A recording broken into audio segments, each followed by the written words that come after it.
Canada prides itself on its welcoming stance towards international students. Every year, thousands of young minds from around the globe choose Canada as their destination for higher education. Drawn by its world-class institutions and multicultural environment, they are seen as valuable contributors to the country's economy and cultural fabric.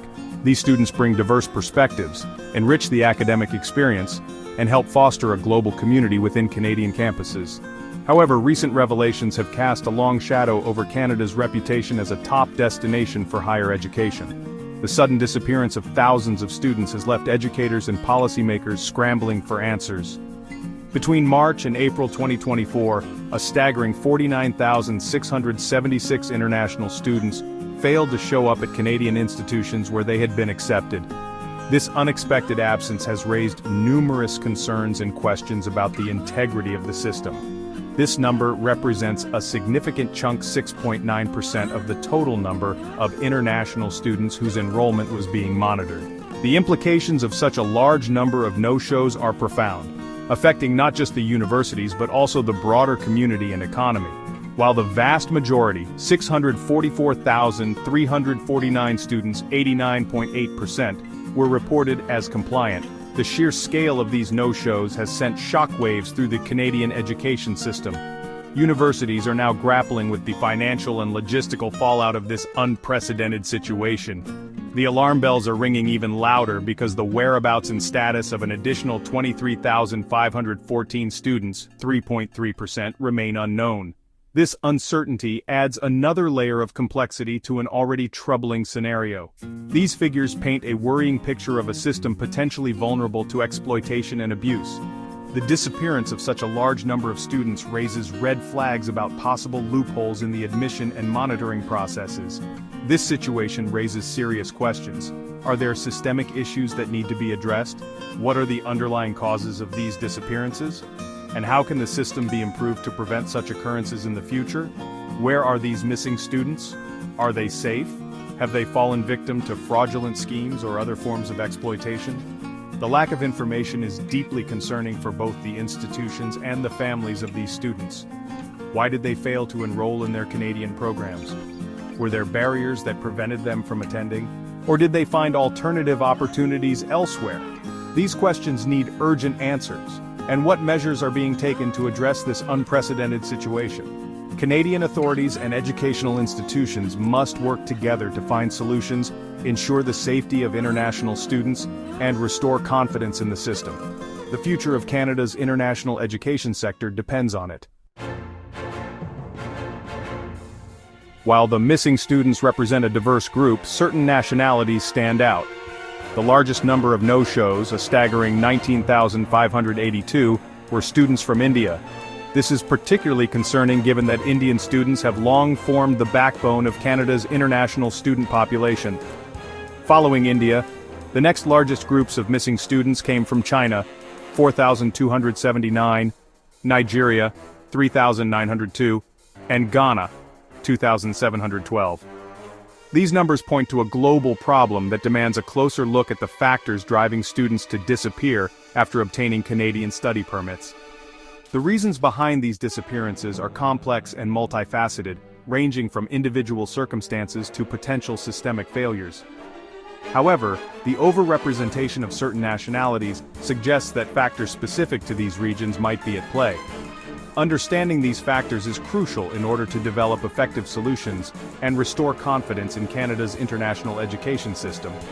The search for answers takes us deeper into the complexities of international student recruitment, visa processing, and the challenges faced by students once they arrive in Canada.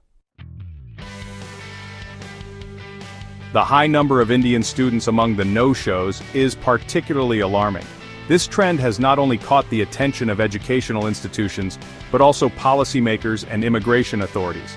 The sudden drop in attendance is causing a ripple effect across various sectors, from housing to local businesses that rely on the student population, given the recent decline in Indian student enrollment in Canada.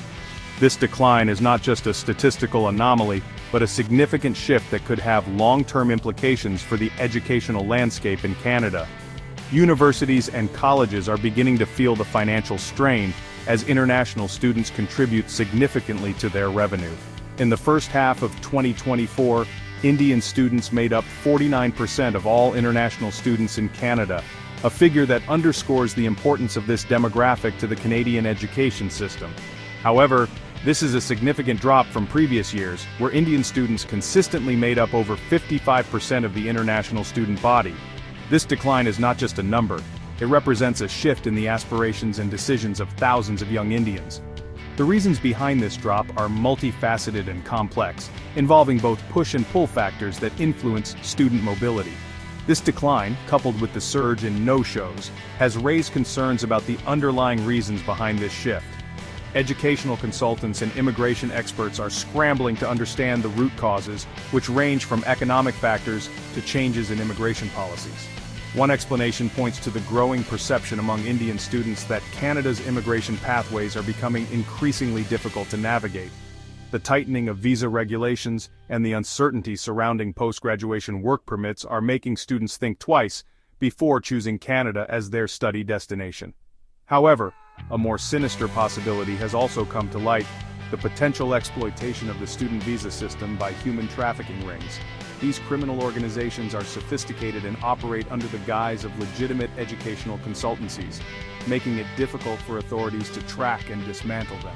These rings are accused of luring students, particularly from Punjab and Gujarat, with false promises of easy pathways to permanent residency and work opportunities. They prey on the dreams and aspirations of young students, offering them a seemingly easy route to a better life abroad. The reality that awaits these students is often a far cry from what they were promised, leaving them vulnerable to exploitation and abuse. Many find themselves in precarious living conditions, working low-wage jobs and struggling to make ends meet, far removed from the bright future they envisioned. The Indian government, through its Directorate of Enforcement, has launched an investigation into these allegations, aiming to bring the perpetrators to justice and protect the future of its young citizens. This investigation is a crucial step in addressing the root causes of this disturbing trend, raising the stakes in what appears to be a growing crisis. The collaboration between Indian and Canadian authorities will be essential in tackling this issue, ensuring that the student visa system remains a pathway to genuine educational and career opportunities rather than a trap for the unwary. Section 4. Shadows of Exploitation, Human Trafficking, and the Dingucha Tragedy. The issue of human trafficking within the context of international student flows has cast a dark cloud over Canada's immigration system. This problem is not just a bureaucratic or legal issue, it is a deeply human one, affecting the lives of countless individuals and families. The promise of a better life, education, and opportunities often lures people into the hands of traffickers who exploit their dreams and vulnerabilities. The tragic case of the Dingucha family from Gujarat, who perished in January 2022 while attempting to cross into the United States from Manitoba, has brought the issue into sharp focus. This family, like many others, sought a brighter future but instead met a heartbreaking end in the freezing cold. Their story is a poignant reminder of the perils faced by those who fall prey to human traffickers. The family had reportedly entered Canada on study permits just days before their ill-fated journey, raising concerns that they were victims of human trafficking. This method of using student visas to facilitate illegal entry is a growing concern, highlighting the need for more stringent checks and balances within the immigration system. This tragic incident has fueled suspicions that criminal networks are exploiting Canada's student visa system to smuggle individuals into the country. These networks are sophisticated and often operate under the guise of legitimate educational consultancies, making it difficult for authorities to detect and dismantle them. It has also raised questions about the adequacy of safeguards in place to protect vulnerable students from exploitation. Are the current measures sufficient to prevent such tragedies? What more can be done to ensure that students coming to Canada for education are not being used as pawns in a larger, more sinister game? The Dingucha case serves as a stark reminder of the human cost of these illicit activities and the urgent need for authorities to crack down on these networks. The loss of the Dingucha family is not just a statistic, it is a profound tragedy that underscores the need for immediate and effective action. The Canadian government faces a daunting task in balancing its commitment to welcoming genuine students while protecting its borders and citizens. This balance is delicate and requires a nuanced approach that does not penalize legitimate students, but effectively targets those who seek to exploit the system. The Dingucha tragedy underscores the need for a multi-pronged approach that includes stricter enforcement, enhanced cooperation with foreign governments, and increased support for victims of human trafficking. Only through a comprehensive strategy can we hope to prevent such tragedies in the future and protect those who are most vulnerable. Section 5. A web of deception, fake documents and fraudulent schemes. The discovery of over 10,000 fake student acceptance letters in August 2024 has further exposed the vulnerability of Canada's student visa system to fraud and manipulation. The Immigration, Refugees and Citizenship Canada, or IRCC, revealed that a staggering 80% of these fraudulent documents were linked to students from the Indian states of Gujarat and Punjab. These revelations suggest that organized criminal elements are actively targeting prospective students in these regions, exploiting their aspirations for a better future. These fraudulent activities not only undermine the integrity of Canada's immigration system, but also put genuine students at a disadvantage. The IRCC's investigation into these fake acceptance letters has shed light on a sophisticated network of agents and intermediaries who are complicit in these schemes. These individuals often operate with impunity, taking advantage of lax oversight and a lack of awareness among prospective students. The Canadian government faces growing pressure to take decisive action to dismantle these networks and hold those responsible accountable.